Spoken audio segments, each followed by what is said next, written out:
আমার কথা কেউ বিশ্বাস করুক বা না করুক, লোকের মনে সন্দেহ তৈরি করে দেওয়াটাই কিন্তু আমার কাজ। আচ্ছা সত্যি বলছি, আমি চাই না জানো তো যে আমার মেয়েদের বাবার 2 হাত রক্তে রাঙা হয়ে যাক, আমার মেয়েরা তোমার পরিচয়ে বাঁচুক। আমার মেয়ে দুটোকে তুমি মানুষ করতে পারোনি, আর আমি মানুষ করতে গেলে আমাকে তোমরা সবাই মিলে বাধা দিয়েছো। আমার মেয়ে দুটো উচ্ছন্নে চলে গেছে, যদিও আমি তো মা, তাই আমি এখনো পর্যন্ত চাই আমার মেয়েরা ভালো থাকুক, আমার মেয়েরা সুখে থাকুক, আর আমার মেয়ের জীবনে তোমার প্রভাবটা কমুক, আর আমার মেয়েরা জীবনে যেন তোমার পরিচয় না বাঁচে। সেই জন্যই তোমাকে ক্লিন হতে হবে, তোমাকে পরিষ্কার হতে হবে। আর মেয়েদের কথা ছেড়ে দাও, আমার কথাটা বলো তো, আমি কি নিয়ে বাঁচবো, আমি কি নিয়ে থাকবো? আমি যদি জানতে পারি যে আমার স্বামী একটা অন্য মেয়ের ক্ষতি করেছে, সেই মেয়ে এই বাড়ির বউ হোক বা না হোক, সে তো একটা মেয়ে, আর এই কারণটাই কিন্তু যথেষ্ট। আচ্ছা তুমি বলো না, তুমি কেন এরকম করছো? কিসের স্বার্থে ঘা লাগছে তোমার? আমি তো তাজ্জব বনে যাচ্ছি তোমার কথাবার্তা শুনে। তুমি তো ধরেই নিয়েছো যে ছোটই এই ক্ষতিটা করেছে, যেখানে সমস্ত প্রমাণ আছে যে শ্রেষ্ঠাই ক্ষতিটা করেছে, আর শ্রেষ্ঠার পক্ষে ক্ষতিটা করাটাই স্বাভাবিক।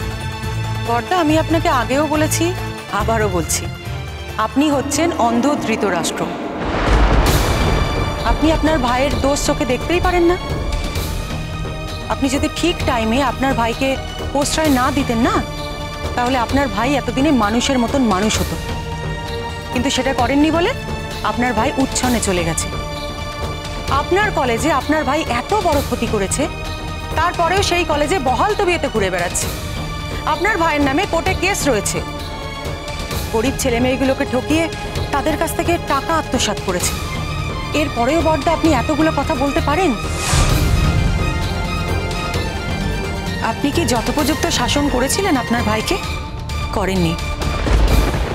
ওর নামে কোর্টে কেস চলছে, আপনি ওকে পুলিশে দিয়েছিলেন ঠিকই কথা, কিন্তু তারপরেই তো জামিনে ছাড়া পেয়ে বাড়ি চলে এলো।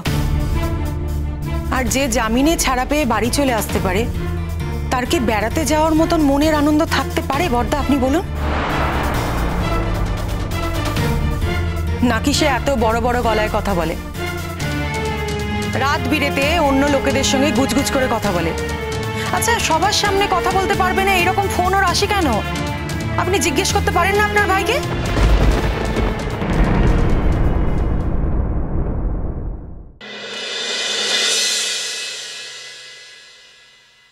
আপনার খাবার দিয়েছি। সকালবেলা এসে এত মেজাজ দেখাচ্ছ কেন? এসছো তো এত বেলা? তাও তো এসেছি, একজনকে কথা দিয়েছিলাম তাই এসেছি। কাকে কথা দিয়েছিলে? সে কথা জেনে আপনার কি দরকার? যাকে আমি কথা দিয়েছিলাম তাকে তো আপনি সারা জীবনের জন্য জেলে ভরে দেবেন বলেছেন, তাকে তো আপনি নিজে হাতে পৌঁছে দিয়ে এলেন। হঠাৎ এত কথা বলছো, কি ব্যাপার বলো তো? আগে তো তোমার গলার স্বর শোনা যেত না। গরিব মানুষ কাজ করে খেতে হয়, মুখে মুখে কথা বললে যদি ছাড়িয়ে দেবেন ছাড়িয়ে।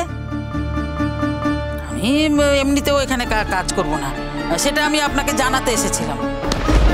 কেন বলো তো?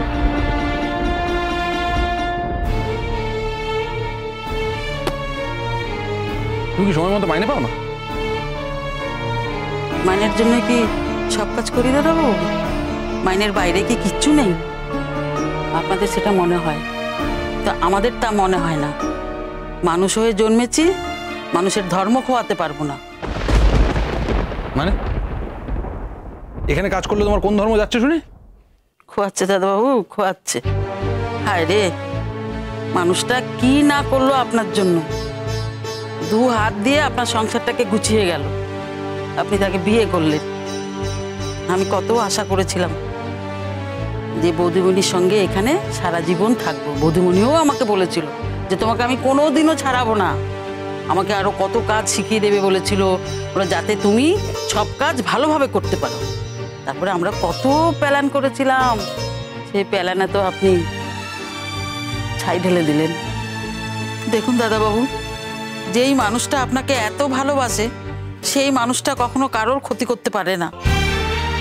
সেই মানুষটা বলে গেছে যে আমি অনেক অন্যায় করেছি, এখন থেকে আমি ন্যায়ের পথে চলবো, এখন থেকে আমি শুদ্ধ হব। আরো বলেছে, জানো মাসি, কাউকে ভালোবাসলে না মানুষ পবিত্র হয়, ভালোবাসাটা পুজোর মতো। এখন না তার কথাগুলো আমার কানে বাজছে। আর আপনি তাকে কি উপহার দিলেন?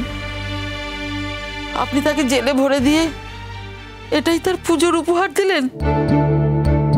আমি তো সমানে দুদিন ধরে আমচান করছি, আসবো কি আসবো না, তো না এসে পারলাম না।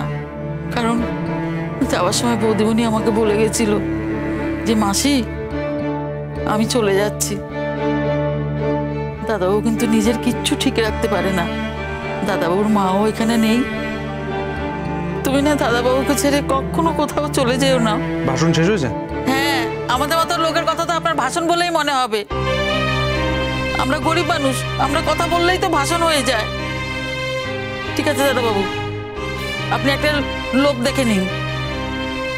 আর বৌদি তো বলে গেছিল যে দাদাবাবুকে একা রেখে যেও না। আপনি যদি একটা লোক দেখে নেন তাহলে আপনি আর একা থাকলেন না।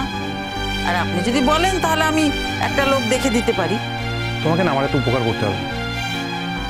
আমার যদি লোক দেখার হয় আমি দেখে নেব। আমি কাউকে জোর করে আটকে রাখতে চাই না। তুমি যদি চলে যাওয়ার হয় তুমি চলে যাও। আপনি জোর করে আটকে রাখতে চাইবেন কি? আপনি তো মানুষকে আটকে রাখতেই পারেন না। আপনি মানুষকে ভালোবাসেন নাকি? ওই পুলিশের কাজ করে করে না আপনার মন মাথা সব নষ্ট হয়ে গেছে। বড্ড আজে বাজে কথা বলছো তো। ও তো হেভি সাহস হয়েছে দেখছি। কি ভয় ডর নেই নাকি?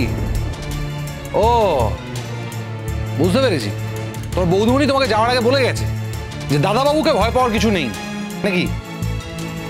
দেখাবো যে আমার ভয় পাওয়ার কারণ হচ্ছে, তুমি কি তার প্রমাণ চাও? আপনি এত বড় দুধে অফিসার, আমাকে ভয় দেখাবেন কেন?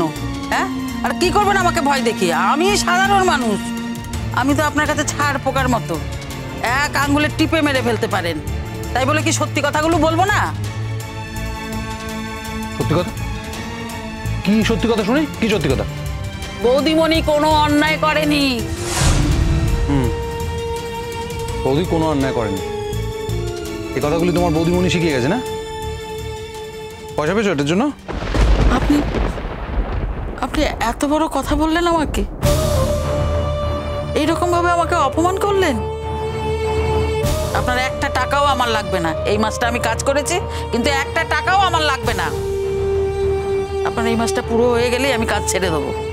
এমনিতেও আমি আর আসবো না, টাকা নেওয়ার জন্য না আপনাদের বাড়িতে কোনোদিনও আসবো না। দেখে নেবেন, মিলে নেবেন কথাটা। গল্পটা আর বললেন না তো?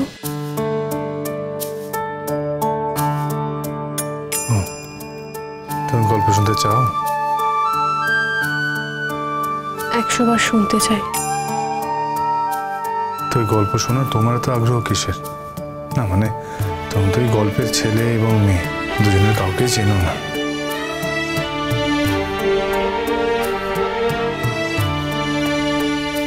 গল্প শুনতে ভালো লাগছিল তাই বললাম। কত যেন বলেছিলাম?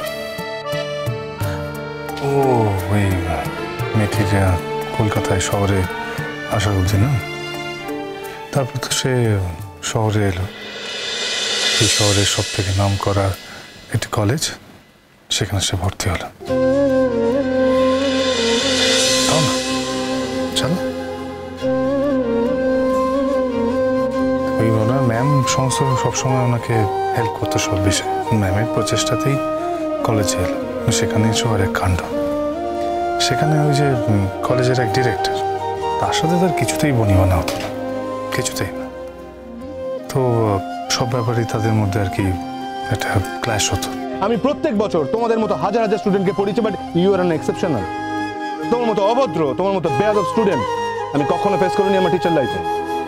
কিন্তু কি করে যেন ওদের সম্পর্কের মধ্যে সূর্যের আলো উদয় হলো, সবকিছু উজ্জ্বল আর চকচকে হয়ে উঠল। তারপর কি হলো জানো? ওই ছেলেটা মেয়েটাকে খুব ভালোবেসে ফেললো।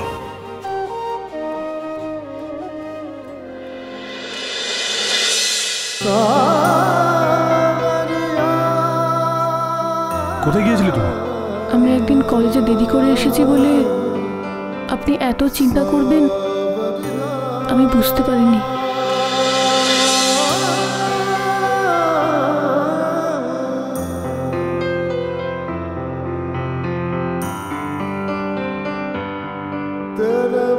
তারপর